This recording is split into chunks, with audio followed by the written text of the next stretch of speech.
we have the writer to the Hebrews, the writer of the Hebrews, writing to this group to try to, who are part of the fold, and encouraging them not to leave the fold.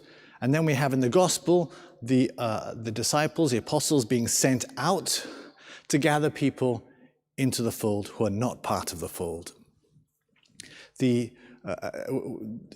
With Hebrews, as we've heard before, the writer is using all sorts of examples of showing the difference between the Old Testament, the Old Covenant, and the New Covenant, how the Old is inferior to the New. And here we see that again, as he points out. He's talking about two different locations. You've not come to this, you've come to this. You've not come to, what's he saying?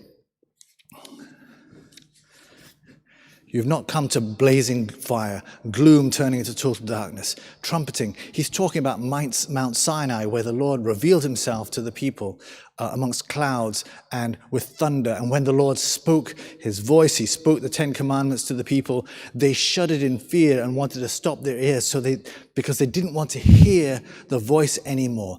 Even Moses was, as you hear say, was trembling with fright. And the writer is saying, you haven't come to that. This is not where you are. You've come instead to the city of the living God, Mount Zion, the heavenly Jerusalem. You've come to gather for a festival. The difference between the fear of the Old Testament and the worship and the joy, the festival of the New Testament, sharing in being firstborn sons, having that privileged place through the relationship they have in Jesus. Through their baptism, we become firstborn sons. And it's not Moses who is the mediator, but it is Jesus who mediates. And he mediates through his blood. This blood which doesn't call out for vengeance as Abel's did, but cries out for mercy for us. Very, very different, the Old Covenant and the New. And so he's pleading. And we'll hear that for the rest of this week, tomorrow and the day after, to the end of the book of Hebrews, him coming to that, trying to bring all of that to a conclusion so as to persuade them, to persuade you and I, not to leave under the circumstances we're in, not to leave for something inferior, but to hold on to our faith. That's the plea that the writer for Hebrews makes for them to stay in the fold.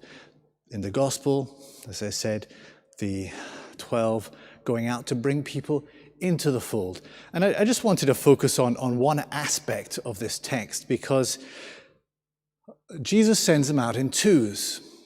And we know that in Jewish legal law, you needed two people to sustain any charge, to be a witness for that testimony to be believed. So there is that. But I think there's another aspect to being sent out in twos, which I kind of discovered myself, just in my own experience. You may not know this, but truth be told, I'm actually a coward. I'm a coward. I'm very frightened of a lot of stuff, and I notice that more when I'm wearing my clerics and I'm going out in public on my own. I'm very self-conscious. Very self-conscious. You know, when I go into airports and stuff, you know, it's almost like, you know, I wish kind of like a kind of screen came down and made me invisible. And I don't have any confidence at all when I'm by myself. But I've discovered just having one other person beside me, one other person with me, and all of that changes. The fear is gone. None of that. I feel completely secure and able to go out without any sense of self, whatever you call it. And I just found that very interesting. And even when it comes to speaking to other people about faith or prayer, if there's somebody else with me, it's just so much easier. It's just so, because that person is there as a support, and it goes all the way back. It goes all the way right at the beginning of Scripture, when God created man, Adam. He said, "It's not good for man to be alone." We're not meant to be alone.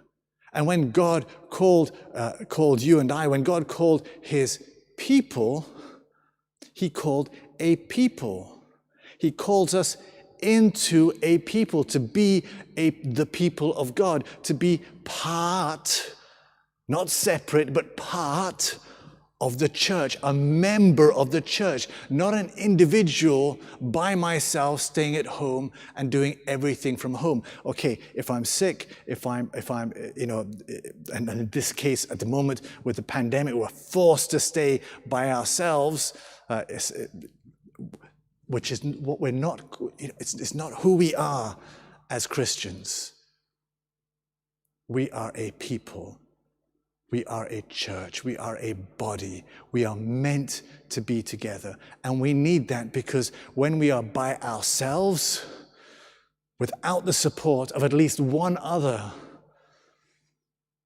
then we start in our fear to drift away, to cease to live as we're called to live. So we are sent out in pairs. You are part of a body, a member of the church. My encouragement is to find people who will support you. Find people whom you can support in your faith, so that your brothers and sisters don't end up paralyzed and losing their faith. Go out with them as Jesus sends.